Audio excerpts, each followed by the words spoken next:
What's up YouTube? I'm Danielle and this is Kitchen Optimist. I'm a novice cook but expert eater, taking on recipes that scare the salt out of me 1 teaspoon at a time. Today we are trying fresh pasta. I'm using the recipe from biggerbolderbaking.com. There are over 4.5 stars, 1,100 reviews, and only 2 ingredients. Plus, she does it without a pasta machine, without a pasta crank, without a pasta press. She does it without a pasta maker, which I don't have, and I'm not yet convinced that it is a tool that I will use frequently enough to invest in it. Let's get started. 4 cups of all-purpose flour. Create my mound and a little hole, 4 large or 5 small eggs. As luck would have it, I have medium. I'm gonna go with the 5. If it seems like it's too wet, I will add some more flour. Definitely gonna overflow. Ah! Oh no. Oh. Just gonna keep going, I guess. Now, oh, it's all over my dress. It's all over my dress. This is a disaster. I am supposed to bring it in towards the middle while breaking up the egg yolks. Oh, it is dripping all over my dress. Well, I don't know how to make a deep enough hole. This is pretty shaggy. It's supposed to be on the drier side, but it is supposed to come into a ball.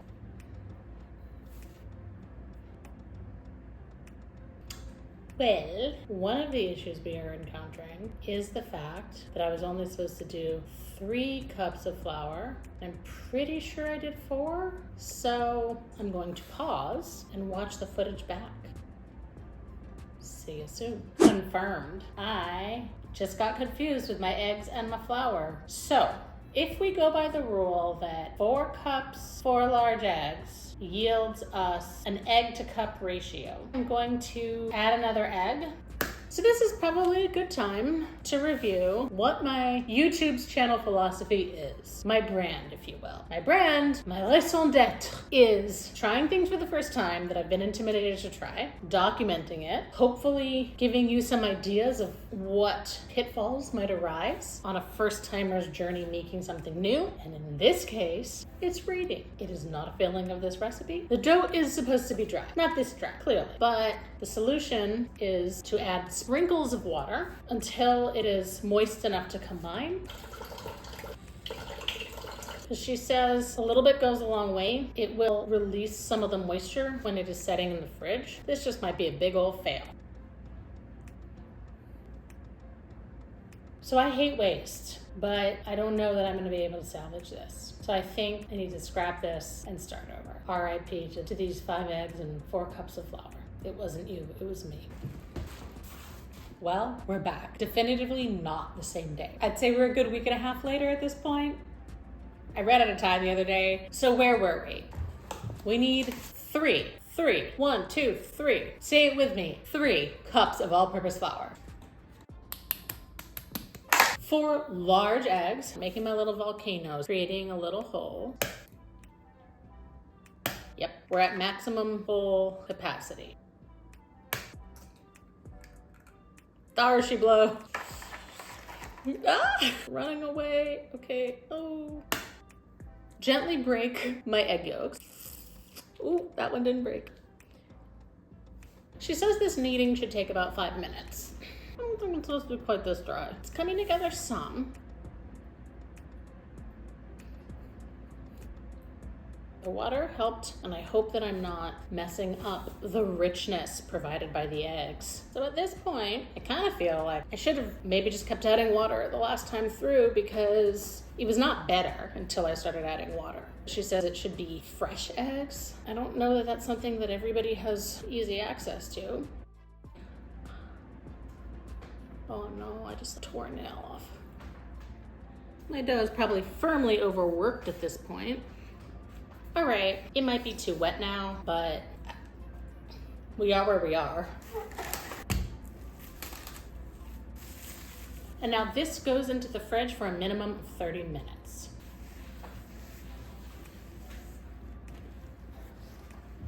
And here we are. Cut into 4 equal pieces. covering each piece in kitchen towel. Lightly flouring our workspace. That is a word I have a very hard time with because I don't know what that means to the recipe maker in every scenario. Roll it out thin.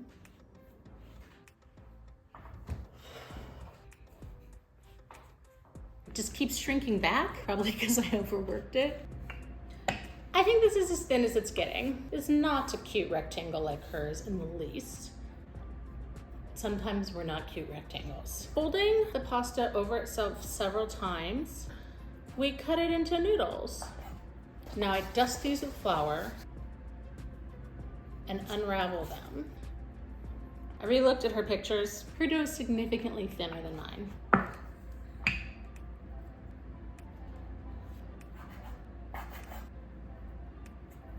I'm gonna fill a pot of water so it's ready to boil and cook these bad boys off.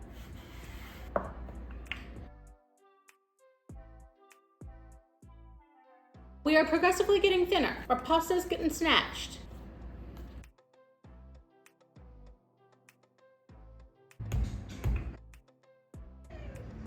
Got an oval shape this time. I feel like that is progress. Last round thickness versus first round thickness. It is a little over half the length, twice as wide, and I'd say twice as thick. So I am just going to use that to illustrate how much progress you can make in the kitchen and in life in such a short amount of time. And I'm gonna cook this for myself so that I can impress people with this batch. Pasta is in the boiling water. It is salted like the ocean, as one direction once told me. Approximately 2 minutes to cook, but that you know when it is floating.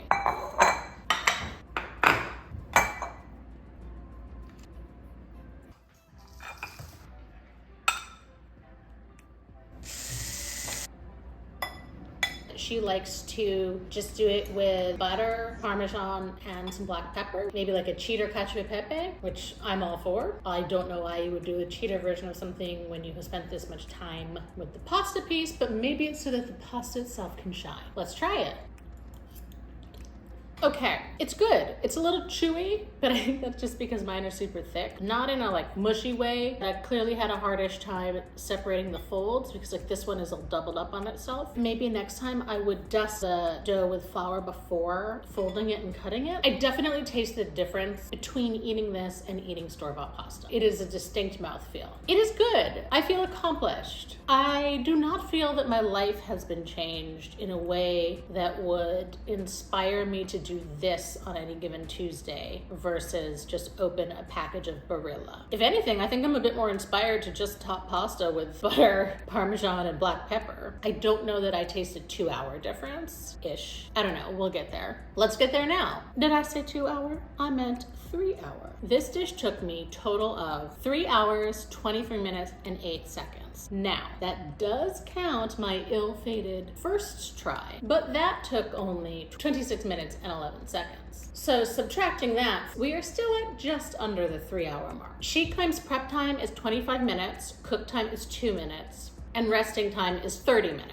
With a total time of 27 minutes, which is one of my pet peeves with recipes where they do not include the resting time, because if that is required, that should be included in prep, in my humble opinion. If I gave myself 27 minutes to make this dish for dinner, I would not be able to. I would not be able to even if I gave myself 57 minutes to make this dish, but that is beside the point. Excluding my improperly proportioned first try, we are at 6 times as long as purported by this recipe. She must be just like upper body rip, just like stacked, swollen shit, because I could not have rolled that out any faster. I certainly needed more water than she anticipated I was going to. Maybe that's a fresh versus fridge egg situation. It is better than store-bought pasta. It is not 3 hours better. If somebody handed me this and told me, I spent 3 hours making this for you, I would be extremely appreciative, because the investment of that time means that they really care about me. Or I suppose it also means that they thought it was going to take 27 minutes with a 30-minute rest and were misled. But But that aside, I would also think that is so kind, and you f***ing fool. You could have given me store-bought pasta. So while Gemma from Bigger Bolder Baking may have come to the conclusion that she will never buy store-bought pasta again, Danielle will. Now cost. To make just the pasta, and in that I am including the flour, the eggs, and the salt because that is required for cooking it, it would have been $8.26.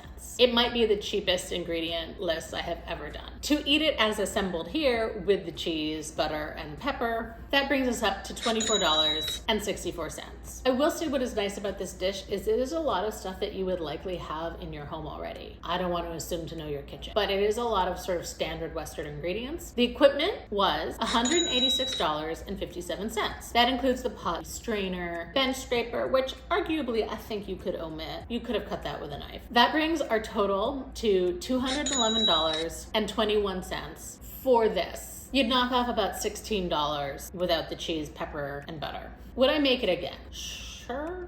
If somebody was like, man, I really want to make fresh pasta, I would make it again. I would certainly use this recipe again because it is so simple once you learn to count. So I still feel good about paying extra for this at a restaurant because I don't want to spend 3 hours making pasta. It does taste better. That box pasta lasts a hell of a lot longer. We got a lot of pasta to eat in the next 3 days. But I consider the recipe a success, although a bit fanciful with the timing. We'll call this a tepid win. I'm happy with it. I won't necessarily do it again anytime soon. I do not need to work out tonight, so that feels great. Thank you so much for watching. Please like and subscribe. I'm Danielle, and this is Kitchen Optimist, fighting the good fight for mediocre cooks everywhere. Stay salty.